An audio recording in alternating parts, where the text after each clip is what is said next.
Good evening, I'm Michelle Lee. A semi-truck collision that sent 4 people to the hospital and its cargo crashing onto the freeway below may trigger some significant penalties.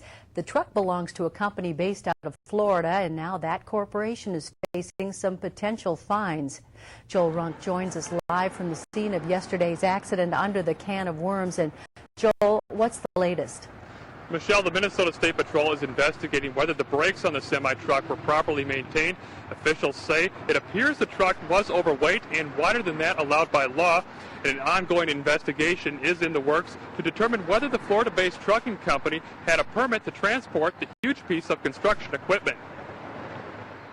There's some dispute about when they called in for a permit, and the permit would not have been for where they were driving. On Wednesday, a semi-tractor trailer struck multiple vehicles and sent 4 people to the hospital.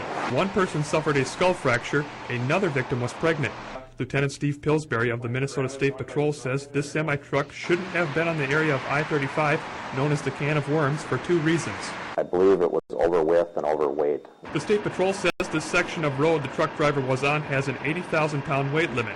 The weight must be evenly distributed to be in compliance. Lieutenant Pillsbury says the total weight of the tractor-trailer at the time of the incident was 147,000 pounds, more than 30 tons over the limit. Officials are also trying to determine if the brakes on the truck failed. We don't know that at this point. We're examining the truck and doing an inspection of all the equipment.